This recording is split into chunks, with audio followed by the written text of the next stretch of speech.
there is a quorum. If you want to get started, the first order of business would be to make a motion to appoint, Noah has volunteered to be acting chair for this meeting. So moved. Seconded.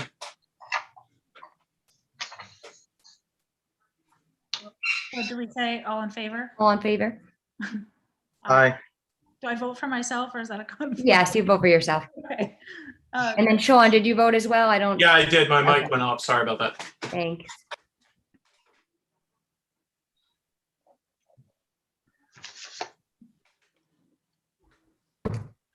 Alana, do you have the agenda up? I'm just. I do. So what you guys can do first is you can approve the meetings, the minutes from last month's meeting.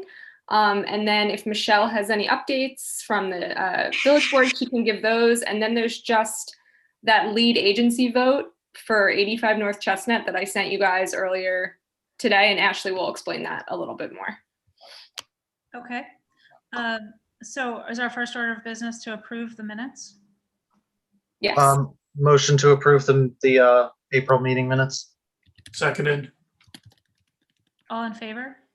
Aye.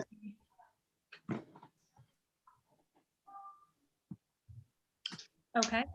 And you said the second item of business is a village board update from Michelle. Yeah, if she has any. Michelle, do you have any village board updates? Hi. Yeah, well, tomorrow is tomorrow's Wednesday, right? Yes, is our last village board meeting as the board currently sits. It's KT is leaving the board, and we have a new trustee in Stana Weisberg, and William Murray has been reelected for a second term. So those are the latest new things. So, and I think we discussed the potential to have in-person meetings. Noah, I liked how you said you would like to have remote meetings in perpetuity. I agree. I think so many arenas should have remote options, which we're going to continue to keep open. So we'll shake that out as the days go on, but we're going to attempt the village board our meeting in person tomorrow. So we'll see how that goes. Wish you luck. Excellent. Do we want to then, Alana, look at did you say we needed to approve being something? Yeah, you guys need to consent to the planning board being lead agency on PB 2014, which is 85 North Chestnut. And Ashley can speak to that a little more if she wants.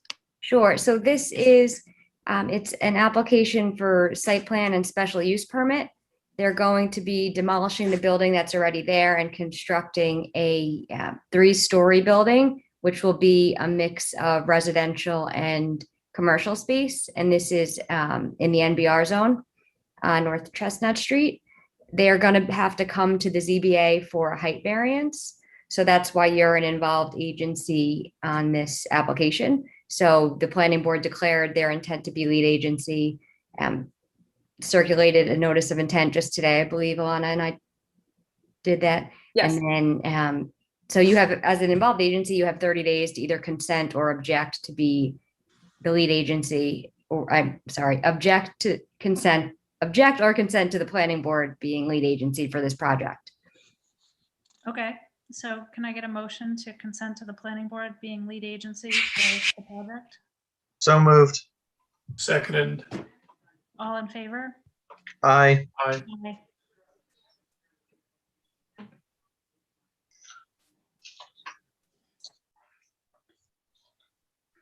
And then, is that it for administrative business, Alana? Yeah, that's it. So now you guys can get to talking about the application.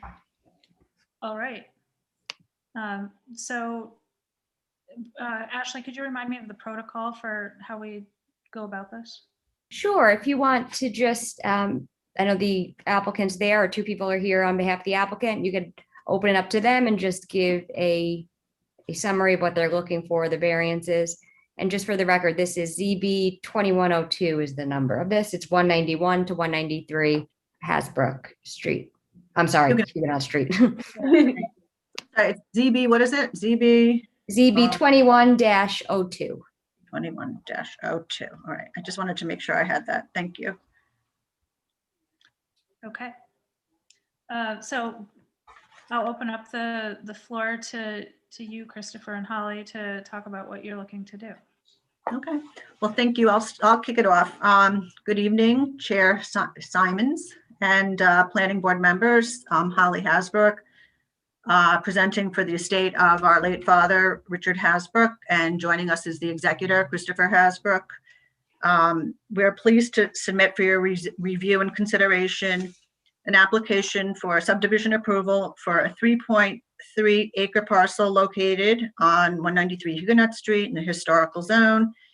We are requesting 3 site variances due to pre-existing non-conforming structures on the property. The property had been previously subdivided, just a little bit of interesting note of history there, but in a much less desirable fashion. And then combined in 1971, when our family took ownership of the additional 3 acres. And so we have presented to the planning board, and they have determined that we need 3 site variances. And again, as I mentioned, this is due to the pre-existing non-conforming structures on the property. And I can share my screen with you if you don't have that, but I'm not sure if you want to look at, you know, what we have, or if you've already got that on one of your screens. I had printed out some copies and looked at some of the electronic files. Michael or Sean, I don't know if either of you would want to share a screen or have Holly share her screen. I have a copy printed out. I have several copies printed out in front of me, so I'm good. I've looked at it. Holly, do you But if you want want to share the screen, that's fine. I don't object to that. Holly, do you want to do a basic overview of the 3? Just an introduction to what we're trying to do? Well, that's why I wanted to, Yeah, I mean, if I can figure out how to do this. You should have the permissions to do it. No, I do. I just have to get it over to you. So just give me 1 second. I presume you're pulling up a map for us to look at. Is that right? I think I pulled it over here already. Oh, here it is.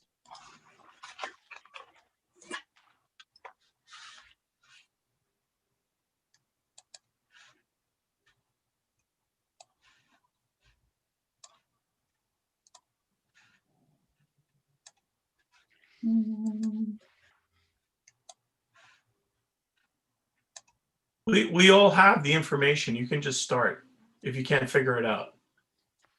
Yeah, it doesn't seem to be cooperating here. Just start talking. Okay, well, so we have 2 existing structures. There's the property, it's a historical property. The stone house was built in 1780, and there's another structure that's being used as also a home. The proposed subdivision would be, the stone house would have 3.237 acres. And that would be lot 2 and lot 1, where the 2-story frame house would be 2.004 acres. And due to the existing configuration, we are requesting a side variance for the 2-story frame house of, I believe it's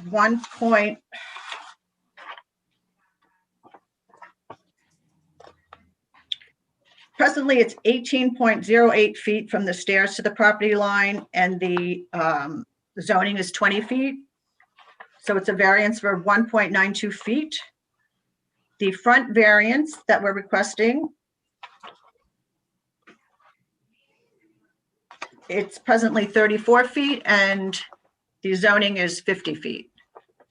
And then at our last meeting, we discussed there's a variance required for the driveway because it only is 30% of the frontage, or exceeds 30% of the frontage of the driveway. The driveway of the property. The 30% of the front portion of the driveway, of the frontage of the Okay, yeah. for the, that's for the 2.004 acre property. It's the driveway exceeds 30% of the property's frontage. Correct. And in your plans, are you contemplating making the driveway larger? Well, we wouldn't need to make the larger driveway. We're proposing a driveway easement and, for a variety of reasons, but, I mean, my experiences with planners, they usually don't like to add more paved surfaces when there's, existing surfaces that can be utilized. And the driveway has been used as a shared driveway for several hundred years. So it's to us. Clarify one thing. I'm just trying to understand why the driveway is coming up in question now. If you're not making the driveway larger and the lot exists already as a lot with the driveway. For the lot, I'm sorry. Right. It's very narrow. Can I jump in and just explain to Noah that one? So the reason it is coming up now is the lot exists as one lot. So they're seeking to subdivide it. So currently the driveway is not taking up 30% or taking up over 30% of the frontage because the lot's a lot bigger because everything's still on the same lot. So when they do the proposed subdivision, the way the layout is going to be configured, that portion of the driveway that's on, I believe it's lot 1, is going to exceed that 30%. I understand. Still trying to share my screen, but it doesn't. You have shared your screen. You have shared your screen. And There's just no map. to clarify too, because I know when Ms. Hasbrook was presenting, she talked about the pre-existing nature of these structures. So that's a term that we hear I want to just clarify that these aren't what you would call legal pre-existing non-conforming issues, because if they were, then this wouldn't require a variance. So there are various sheds on the property that don't comply with the setbacks, but those are pre-existing non-conforming. But the issues here are a result of the subdivision lines and where they're being drawn. So that's why they're before you. Okay, thank you for clarifying that. So why was the property combined? Like you had 2 lots, you could have just kept it as 2 lots. Why did you combine it? Sorry. The question, we inherited 3 acres original and we bought an additional 2 acres.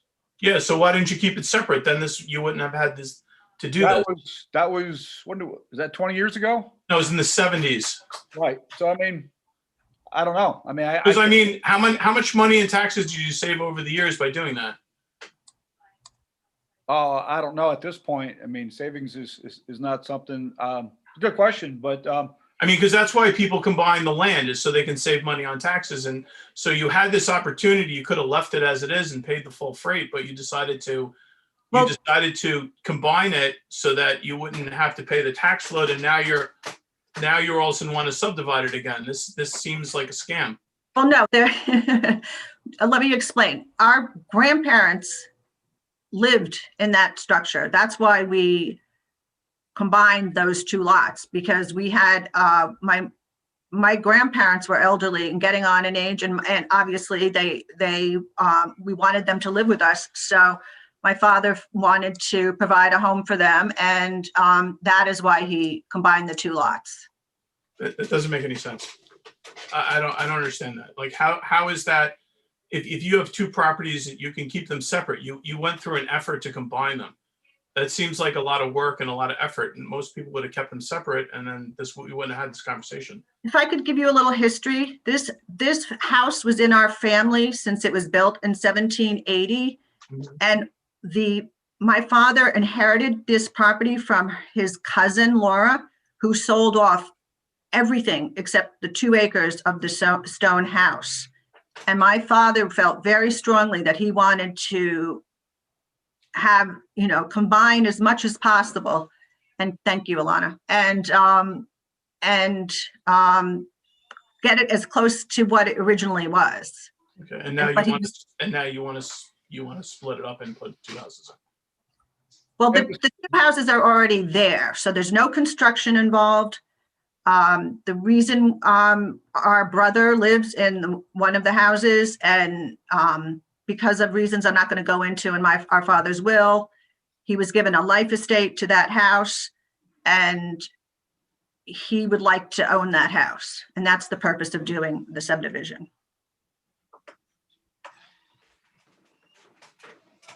Which was, as you pointed out, subdivided previously, but in a less desirable way. Yeah, moving forward in the real estate market for 1780 Stone Colonial, we want to try to work with you guys to do a minimal impact. Like Holly said, we're not building anything. We're just trying to subdivide two properties. And you asked a good question, but the lay of the land is that the land cut across the property from north to south, and future moving forward, since we east to west to the tree line, it works for each family. And the way it's been used for the past 30 or 40 years, the land was used in a certain way, and that's how it's being divided up. You asked a good question, but just the usage of the land. It's been way more than that amount of time, though. It's been since the 70s. That's 50 years. I'm just saying that the property's used, so it's the way that it was cut went across the property, and the way the property is used by the current ownership. One family uses most of the left side that had the baseball field, and then on the right side it would be the future owners with their 2 acres. It's being restructured for future consideration, trying to minimally impact the members on Huguenot Street and the families around us. We're trying to just design a property line that works for the future and creates 2 properties, that it's considered one property now. When But was this the does not- second house built? I'm curious about when the second house was built. We don't know exactly, but we think around 1800. It was a barn that we converted into, Apartments first and then a single structure. now it's a single family home.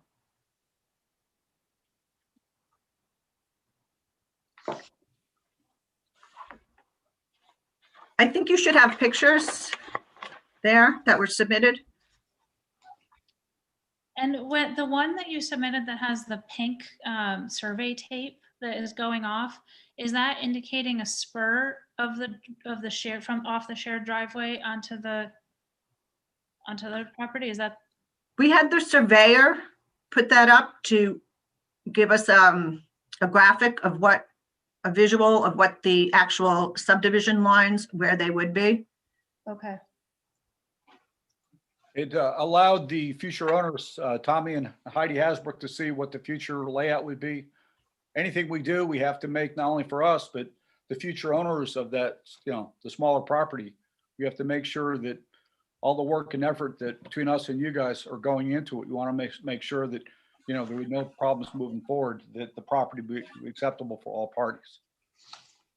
And also, because of the setback issues, you have a 200-year-old house that was 100 feet away from a barn that was a multi-purpose, we call it a granary. It was, then in the 50s, people got cars, so you got garages. So now if you have a garage plus a house, you're now 50 feet away from another property that's, over 100 years old. So, we have space issues we need your help with.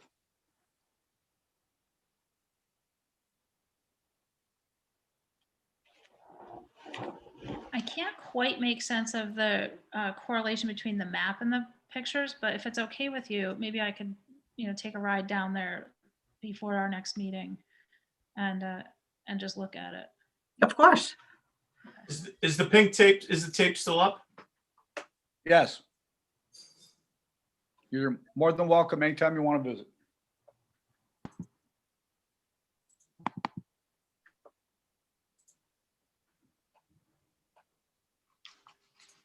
Good. Are there more questions? I think, Ashley, the next order of business is to schedule a public hearing. Is that right? Yes, so what you could do first is you can classify the application as a type 2 action under seeker. So Okay. it doesn't require any environmental review under seeker. They're considered type 2 actions. Okay. You could do that So by I'll motion. make a motion to consider this application. So I'd like someone to make a motion to consider this application type 2 under secra. So moved. Seconded. All in favor? Aye. Aye.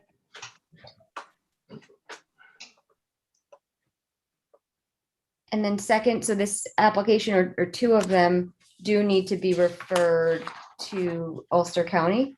So you don't usually vote on that. I think you just acknowledge it, though, that I believe it's so the side yard variance is exempt from referral to Ulster County Planning Board, but the other two do have to get referred. But I mean, it probably makes sense to just send them all. I mean, if they're all part of the same application. At the last meeting, actually, they said they didn't need to get referred to Ulster County, but So the planning board application didn't, but the zoning boards do. So there's Oh. there's an exemption for the subdivision because it's fewer than 4 lots. But the zoning board has its own exemptions for area variances, and the side yard variance is exempt, but the other two aren't. oh, And what that is that's not, I don't know how familiar you are with that requirement, but it's not that Ulster County Planning Board has any approval authority over it. They just look at it and then have an opportunity to give comments that are either advisory or mandatory. And then the planning board could always override those if they're mandatory. well, I'm on the Westchester County Planning Board, so I'm Mhm. familiar Okay, with that. so yeah. Yeah. Mhm. So we're acknowledging that is there an Ulster County zoning board or just an Ulster County planning board? It's the Ulster County Planning Board that reviews Right. the general municipal law referrals. And then do they give us their feedback or? So they give you, yes, they review it. And Alana, correct me if I'm wrong, is it the first Wednesday of the month they meet? Yeah, it's the first Wednesday. So it wouldn't be until I would refer it for their June meeting. And then they usually get me an answer within a day or two after that. So we would have it in time for our June meeting. Oh yeah, absolutely. And I usually harass them if they take their time anyway, so. Okay. So we just acknowledge that 2 of these 3 variances are being referred. Yeah, if you want to do, I mean, you can do a vote to send the front yard and the driveway frontage variance. Okay. Can I get a motion to send the front yard and the driveway variance to the Ulster County Planning Board for review? So moved. Seconded. All in favor? Aye. Aye. Aye. And that is something that we do not need to appear for.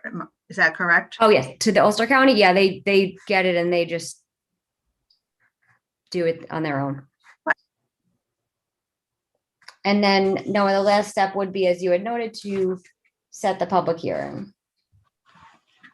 Okay, so can I get a motion to set a public hearing date of, is it June 8th, 2021? For this application to be reviewed publicly? So moved. All in Seconded. favor? All in favor? Aye. Aye. Aye.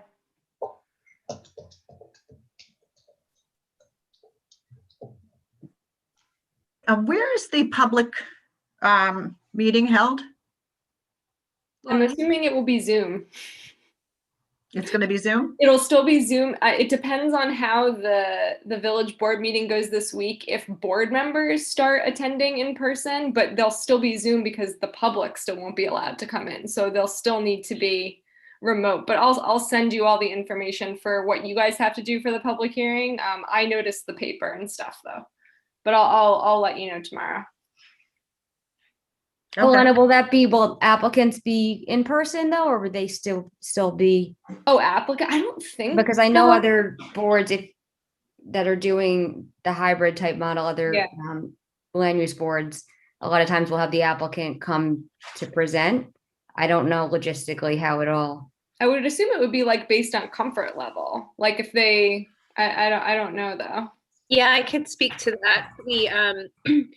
There would need to be a vaccination proof or proof of a negative test. So similar to when you go to an event currently. So they would require planning on the applicant's part. But we're sort of easing into that. We're going to see how tomorrow goes and, try to work on opening it up for people who do want to attend with those caveats. Thank you. But it sounds like either way, remote attendance will also be acceptable. Is that fair to say? Okay. So as of now, the governor's executive order is in effect until the end of the month. Assuming it'll be extended again. I think it's May 26th or May 27th is when it runs. Yeah, May 27th. So anticipating it would be extended again for another month, but So this is the public hearing for the ZB, right? Zoning Board. Correct. yes. Okay. And then I guess after that, there would have to be, if that goes well, there'd have to be another public hearing for the planning board. Yes. Okay. And who is lead agency? Is zoning ZBA or planning board? So the planning board, when they had you before them, I think it was last week, they decided to do an uncoordinated review because the application is an unlisted action under seeker, so you don't have to coordinate. They did it this way, so the matters that are before the zoning board of appeals are considered type 2 actions, so there's nothing further on those. So the planning board is going to be doing its own, the ZBA is not going to be doing any. So the planning board is essentially its own lead agency. Okay. Who is having a shared driveway a decision that the planning board makes or the zoning board or no one? So it's something that the planning board would ultimately have to approve but that's dependent on the variance for the driveway frontage, because those two issues I think are related. The way the lot lines are drawn that kind of are because of that shared driveway. So I guess both, but yeah, I guess both issues before both boards. Yeah, we would be I'll be preparing a driveway easement for your review. Ashley, I think your firm will review that. And that will show, how the property will be. It runs with the land, the easement. So that'll be something that I'm sure you'll want to look at and comment on, but that will be part of the project, assuming it's approved.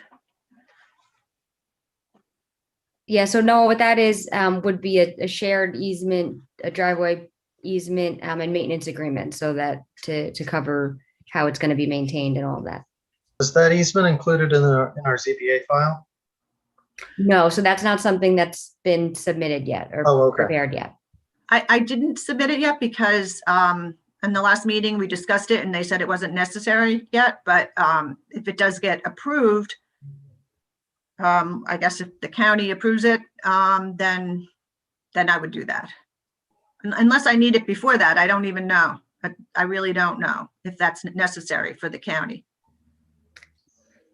I don't think that would be necessary for the county. They might have a comment saying that if it's going to be approved, that it should have one, but I don't know that they wouldn't ever want to see. It would always just be ultimately a condition of the attorney's approval. So if it's something, the ZBA, depending how they go on that driveway, the frontage variance, then that's something I'm sure they would require as part of theirs, or the planning board, if the variance is approved and then back to the planning board, then they would require that as a condition of the subdivision approval. Right. So is there anything else we need to submit at this point? Ashley,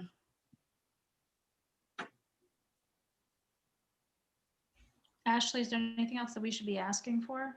If you any other information or questions you have, that's up to you. But I mean, they're, I think, submitted all the applications. The third one was received with the questions answered, so. All right. Is there anything else that that you want to share before we close this meeting? No, but we oh, just wanted to thank you for your time on this. And if you would like to visit the property, I think, you could stop by. Maybe Chris, if you want to, Oh, they can stop at any time. I mean, I'm at Lowe's, I'm working. I mean, this is an open property. It's always been open for New Paltz residents. People come and visit all the time. What I want to do, Holly, is thank them for their time, but also the idea is that our goal in this project is to minimally impact. This is a historical community. If you're out on Huguenot Street on Sunday, people are walking the street. They're taking pictures. They're really enjoying the trees. They're enjoying, being in the area. We need your help just to separate two properties that unfortunately, because of history, are just too close together. But the idea is that to minimally impact, our neighbors, our street, and the historical aspect of the property. So anything we can do to keep up, the look, the appeal, since it is an historic zone. But the idea is just, we're also concerned about our neighbors to minimally impact the people on our street, in our decisions. Could I ask, if these don't get approved, do you have, how would you go forward, or what would your next steps be? Can you Well- specify a specific like driveway or lot lines or or setbacks or? Yeah, well, if these variances are not approved by the zoning board, then do you have other options, I guess is my question, to achieve what you want to achieve? To my knowledge, go ahead, Alex, sorry. it would be very hard to do the subdivision without the front variance for the two-story house, because it's just, that's an existing condition. The driveway variance, we could possibly come up with other less desirable, in my opinion, solutions. And the side variance, I think we could move the stairway up to the stairwell that's there now, going up to the third floor. So there are ways of getting around two of the variances, if we had to. But the one frontage variance for the two-story house is not something we could change. That would be difficult. Now, I think impossible. Understood. Thank you. All right. Anything else, Michael or Sean? I have a question to ask Ashley, but I know, can we do that later? I just have a legal question. So we could do an attorney-client meeting separately after the Yeah. meeting's closed. We great. could circulate a new link or something like that, just with me and the board members. Sounds good. I just need some legal clarification. Excellent. Well, I will ask for a motion to close this meeting. So moved. Seconded. All in favor? Aye. Aye. Aye. Thank you for your help. Thank you very much. Thank you. Actually, I think I can just stop streaming and end the YouTube thing, and you can talk to Sean on this, or do you want me to just generate a new link? Let's generate a new link. Yeah, I don't know. The streaming thing